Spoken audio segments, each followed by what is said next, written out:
Le Havre est toujours une équipe très solide. Les Havrais plus que jamais leader de la Ligue 2 BKT après un nouveau succès contre un concurrent direct. Cornet n'a pas réussi à marquer sur coup franc. C'est bien sauvé par le gardien de Sochaux, Prévost. Les Sochaliens ont même eu leur chance de pouvoir remporter ce gros duel sur un coup franc également, sauvé par Desmas en 2 temps. Le Havre a réussi à faire la différence à un quart d'heure de la fin. Sur un coup de pied arrêté, sur un corner. Skelly Alvaro marque contre son camp. Ça permet au Ciel et Marine de s'imposer 1-0 et d'être en tête du championnat avec 7 points d'avance sur le deuxième, les Girondins de Bordeaux.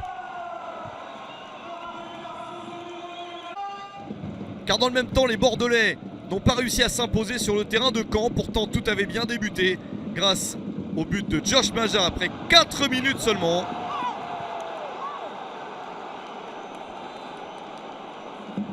L'attaquant des Girondins s'offre même un doublé en 25 minutes pour inscrire ses 9e et 10e buts de la saison.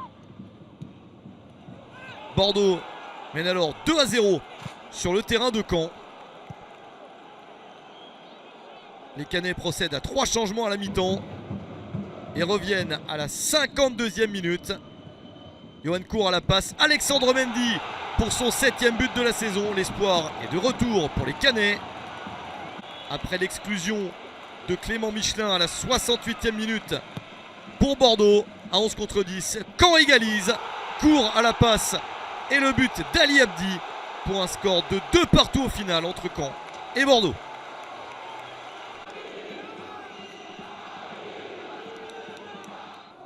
La belle progression au classement, c'est celle du FC Metz. Les Messins ont encore gagné. Il restait sur 3 victoires et 1 nul avant ce déplacement sur le terrain de Nîmes. Tout se passe en seconde période. Lenny Joseph marque son premier but en Ligue 2 BKT à la 48e minute. L'espoir revient pour Nîmes grâce à un premier but en Ligue 2 BKT également. Cette fois-ci pour Rafiki Saïd, servi par Ben Raou. Mais l'espoir est de courte durée pour les Crocos qui restent relégables. Car Metz accélère juste avant l'heure de jeu grâce à Cheikh Sabali.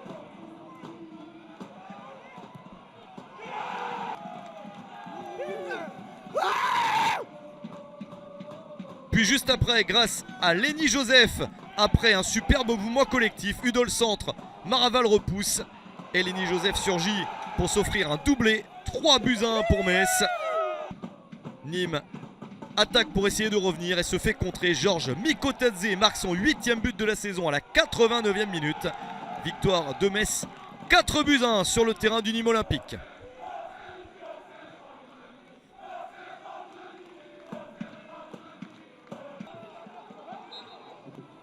Après avoir perdu 4 matchs, Amiens s'est relancé en prenant 4 points sur les 2 dernières rencontres. Mais les Amiénois se font surprendre au retour du vestiaire par le premier but sous les couleurs de Guingamp d'Amaniel Ouazani. Guingamp mène 1-0 à l'extérieur. Amiens a plusieurs opportunités dans ce match. Il y a le mérite de ne pas lâcher car Amiens est récompensé en toute fin de partie à la 90e minute. Le centre de Léoté permet de trouver Tolu Arokodare. L'attaquant nigérian marque son 6e but de la saison. Celui qui offre le point du nul à Amiens. Un but partout entre Amiens et Guingamp.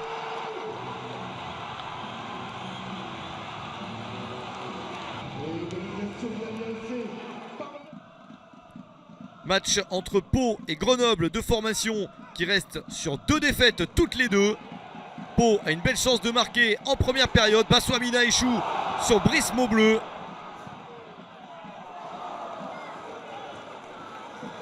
Il y a quelques chances de marquer de part et d'autre dans ce match. Pau a une nouvelle possibilité sur coup franc, encore sauvé par Maubleu. Et la meilleure possibilité après ce coup franc de Kofi dans le match est pour les visiteurs. Une reprise de la tête sur la barre transversale, c'était la meilleure chance du match, mais ça ne voulait pas passer dans cette partie. 0-0 entre Pau et Grenoble.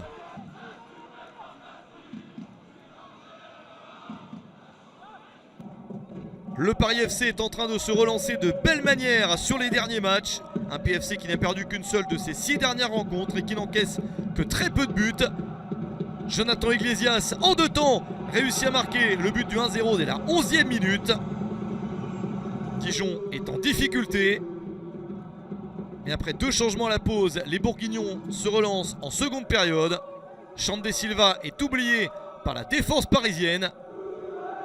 Il marque son 5e but de la saison et permet à son équipe de revenir à 1 partout. Un score tenu jusqu'à la fin. Mais alors que le PFC évolue à 11 contre 10 après l'exclusion de Cheikh Traoré pour Dijon, les Parisiens marquent le but de la victoire après 3 minutes dans le temps additionnel. Ludi Wangeo surgit pour son premier but en Ligue 2 BKT et il offre la victoire au PFC 2-1. Quevilly-Rouen obtient des bons résultats ces derniers temps. Les Normands restent sur 3 victoires sur le score de 2-0. Ils ont la première attaque importante avec ce tir sauvé par Johnny Placide. Les Bastia peuvent se relancer tranquillement, mais peut-être un peu trop tranquille. Ils se loupent totalement. Bélé récupère et Louis Mafuta en embuscade marque le but du 1-0 à la 16e minute. 7e but de la saison déjà pour Mafuta. Quevilly-Rouen est bien parti. Mais Bastia a des possibilités dans ce match. D'abord sur cette confusion dans la défense normande. Alfarella est à un cheveu d'égaliser. Il n'y parvient pas, mais les Corses n'abandonnent pas. Et au retour du vestiaire sont récompensés grâce au centre de Caïboué et à la reprise du genou de Benjamin Santelli. Un partout au final entre Quevilly-Rouen et Bastia, 2 équipes qui restent à égalité de points.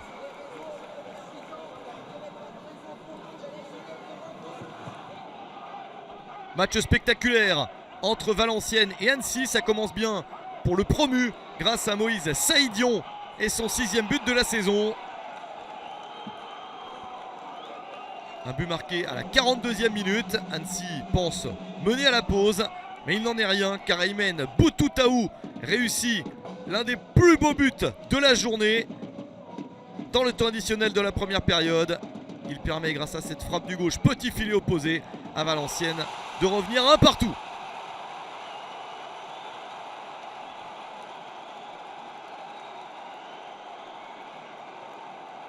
Un match spectaculaire grâce à Boutoutaou, mais également grâce à Saïdion qui s'offre un doublé à 20 minutes de la fin. Et de quelle manière! Là aussi, but superbe de Moïse Saïdion. Annecy reprend l'avantage et mène 2-1. Annecy qui fait la même erreur. Ils encaissent le but de l'égalisation quelques minutes après celui qui leur permet de mener au score. Encore Boutoutaou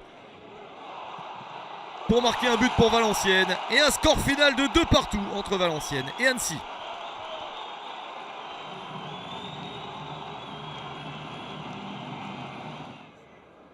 Match capital pour les Saint-Etienne face à Laval. Pas énormément d'opportunités. Les Tangos espèrent marquer sur ce coup-là. C'est sauvé par Gauthier Larsonneur, le nouveau gardien de l'AS Saint-Etienne. Mais Laval n'a pas beaucoup d'opportunités. Et Saint-Etienne réussit un mouvement collectif de grande qualité grâce à Jean-Philippe Crasso, entré en cours de match. Crasso était au départ de la récupération de ce ballon. Et on va le revoir lors de l'action. Avec Charbonnier pour Cafaro, Cafaro pour Crasso. Le petit crochet pour se débarrasser d'un défenseur. Le centre en retrait pour Cafaro. Un long 1-2 qui fonctionne. Superbe but collectif pour Saint-Etienne. Les Verts gagnent 1-0 contre Laval.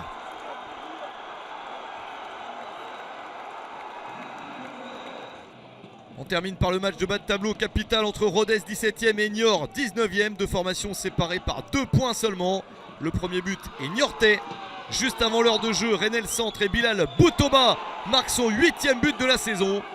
Niort mène à 1-0.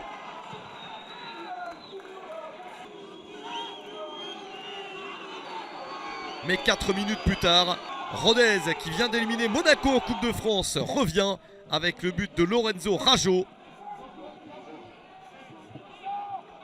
Un contrôle et une reprise du gauche. Score final, un but partout entre Rodez et Niort.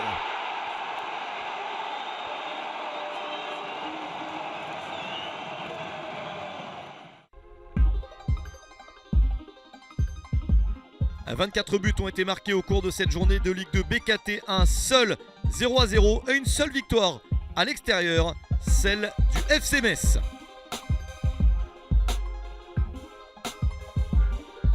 Le Havre est donc toujours leader avec 7 points d'avance sur les Girondins de Bordeaux qui n'ont pas pu gagner dans cette journée. Metz remonte à la 4e place et le Paris FC remonte à la 7e place. Les relégables sont toujours Dijon, Niort, Nîmes et Saint-Etienne. Mais Saint-Etienne s'est relancé en battant Laval.